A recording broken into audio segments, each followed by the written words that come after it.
Series 12 may be over, but I'm not finished with it yet.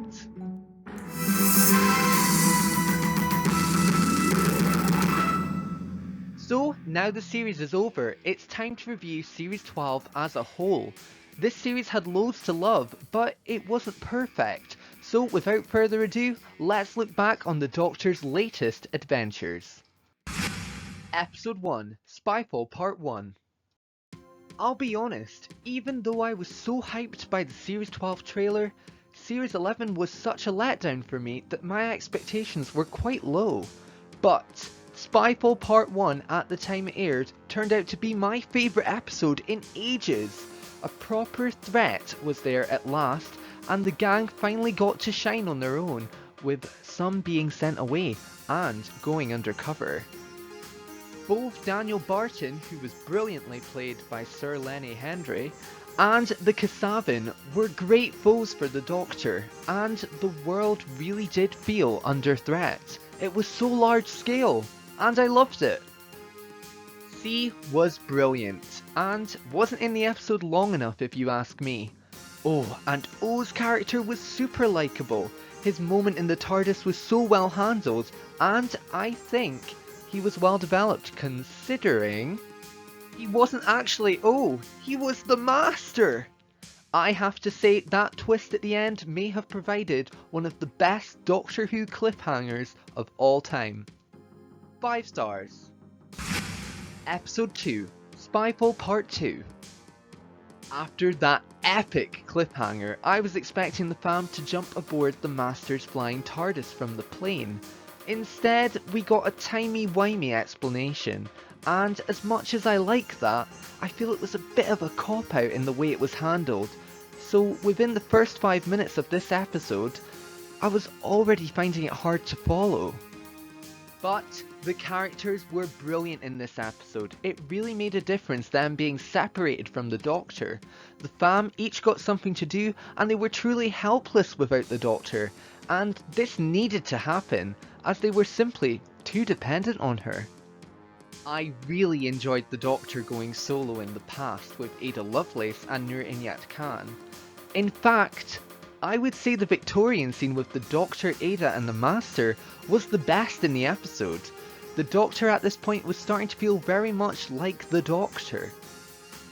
I loved Sacha Dhawan's portrayal of the Master. He's brought something new to the character. I do however feel the writing, particularly in the World War scenes, really simplified the character to a textbook bad guy at points. All of a sudden, he was really grumpy, but in part 1 he was hyperactive, unhinged and excitable. In fact, in the Victorian scene he was also hyperactive and excitable. After seeing The Timeless Children, however, I'm beginning to understand how unpredictable this incarnation can be. But at the time, this bugged me a little. Now I'm fine with it, because I really do enjoy this year's Master, and I hope he's going to return. Daniel Barton and the Kasavan, which I would argue is a pretty cool concept with them being walking portals, were underused if you ask me. And I do think that this was intentional because they've left the door open to a return for Daniel Barton, so hopefully the Kasavan will reappear also. Please, please, please. 3 stars. A few things knocked it down for me, but it was a really entertaining episode. Episode 3, Orphan 55. Until that slightly on the nose speech at the end, I have to say this episode had me hooked. Minus a few drawn out talking scenes which this era has been really bad for. A lot happened and the story was really easy to follow. So if you ask me, this episode isn't nearly as bad as people make it out to be. I even like the characters. I like Benny and I like Vilma. Kane is well played if you ask me, and I also like Ryan and Trixabel in this episode. I even like the father and son dynamic. I was really unimpressed by the lack of threat and scary monsters in Series 11. So the reason I enjoyed this episode is most likely down to the fear factor of the chilling dregs. They were even scary before we found out the horrible truth. That they're us. I can see why people don't like it, but Orphan 55 is a solid episode for me. It didn't feel drawn out and I was really engaged. 3 stars. Episode 4, Nikola Tesla's Night of Terror. After Rosa being so powerful in Series 11, it's safe to say that Nikola Tesla's Night of Terror has a lot to live up to. And if you ask me, it's better. Nikola Tesla's character was so inspiring and his acting was unbelievable, especially that scene where he geeks out with the Doctor. What an icon. I think the Scythra species is a great concept and fits so well with the storyline. Their motive complements Tesla's inventions and I love their theme. I also love how Anjali Mahindra played the Scythra Queen. The side characters were also strong in this episode. Edison was unlikable but not annoying, and Dorothy Skerritt was like a companion to Tesla. It was great! The setting, the story, and the pacing were all very strong in this episode. 5 stars. This is how you do a historical episode. Episode 5, Fugitive of the Judoon. Having the Judoon back was just the best. I loved them in Smith & Jones, and I also loved them in the Sarah Jane Adventures. Captain Polkondon might be my favourite Judoon ever, because she is just so dramatic. Like when she saw Lee get executed, she was just as shocked as we were. The characters were quite good to watch.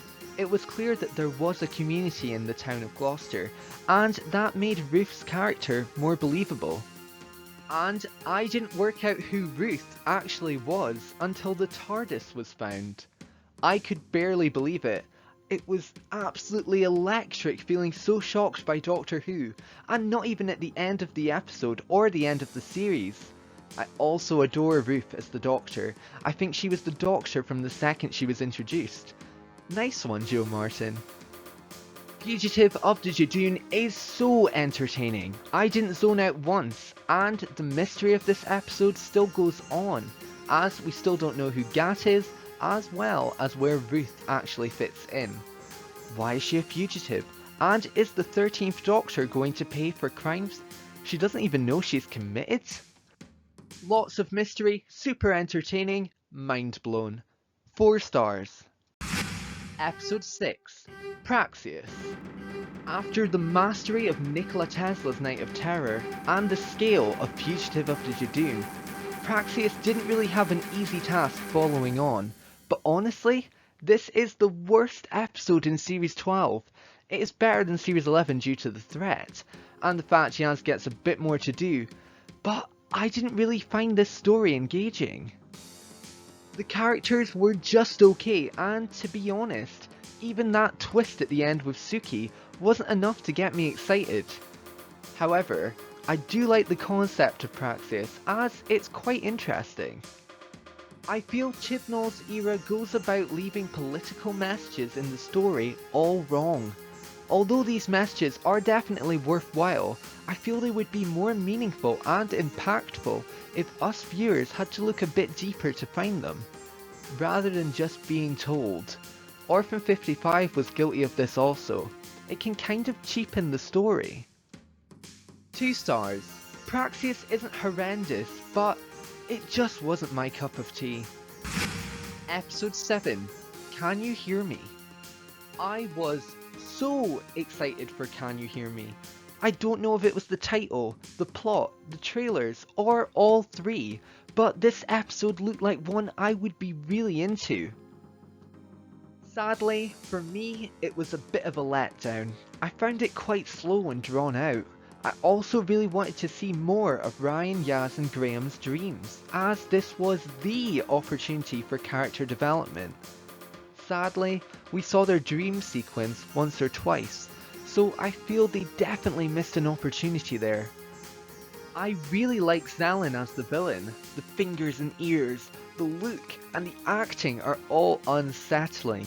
He reminds me of Erasmus Darkening from the Sarah Jane Adventures, but I do feel his partner really stole his thunder, and this annoyed me slightly because honestly, Zalin could have carried that episode.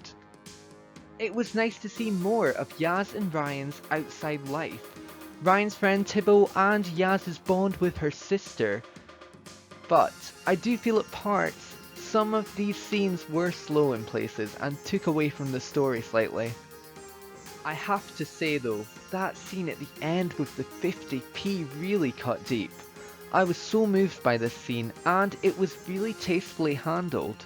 In fact, I watched this scene many times for that very reason, and it was lovely to see Yaz get a backstory. But unfortunately, it just didn't feel as good as some of the other episodes. 2 stars. Episode 8, The Haunting of Villa Diodati. After me getting quite hyped about Can You Hear Me the week before, I was reluctant to get excited for The Haunting of Villa Diodati, but I couldn't help myself. A haunted house and seemingly ghosts has me so ready for this episode. And this episode was an excellent episode start to finish. The story is so gripping, and of course after that twist with the Cybermen, even more so. I also loved Mary Shelley in this episode. In fact, I think all the characters were strong in this episode. Interestingly, we never found out what exactly the ghost or the skeleton hand actually was. I had secretly hoped the skeleton hand would be part of a broken Cyberman, but it turns out the Cybermen were in this episode. The lone Cyberman is a half-converted human, at least I think he's human, who still has emotions. It's such an awesome concept, and from the second he appeared, Ashad was ruthless and so scary on screen. 4 stars. What an episode. Episode 9, Ascension of the Cybermen. Ascension of the Cybermen is fantastic. After the Series 11 finale, I wasn't sure if this finale would deliver, but I was so happy to see that this episode was entertaining, exciting, and the mystery flashbacks was so cool to see. Also, the episode looked visually stunning, especially that cyber ship. The Cybermen were also so cool in this story. The Cyber Drones, the Cyber Warriors, and the lone Cyberman was great. Not to mention that scene where we saw them floating in space. Ooh. However, I was hoping to see them upgrade people rather than kill them. I also quite enjoyed the supporting characters, but I think Ravio was a standout for me. And if you ask me, the companions, particularly Yaz, really came into their own in this story. 5 stars. What an impressive first part. Episode 10, The Timeless Children. The first part was good, and so was the second part. It was awesome to have the Master back, and I think this is Sacha Dhawan's best performance of the series. The chemistry of this Doctor and this Master is fantastic to watch. I am hoping that Ashad makes a return, as I think he has a lot of character and is really interesting to watch. I would love to see who he was before, or see him disregarded due to his motions by the Cybermen. Oh, please bring him back! And although the companions didn't do as much this episode, there was a lot more development for all the characters, and I was beginning to think that they were about to leave the TARDIS in this episode. And I suppose they kind of did. Every scene in The Matrix was so gripping. The Timeless Child arc is massive. So, I really want to see how this impacts the Doctor in future episodes. I hope it isn't overlooked, as this is life-changing news for the Doctor. Best Whittaker episode ever! So that's the stories, but what about our main characters? The game really changed for the 13th Doctor in this series. We saw in Resolution that Jodie seems to act better when there is an actual terror, like Ryan's dad in The Mutant. So, because Series 12 delivered the threat, I think the 13th Doctor was the best she's ever been. In fact, no, I know she was the best she's ever been. From The Haunting of Villa Diodati onwards, she improved leaps and bounds. and the Timeless Children was a flawless performance. I am so excited to see her in Series 13.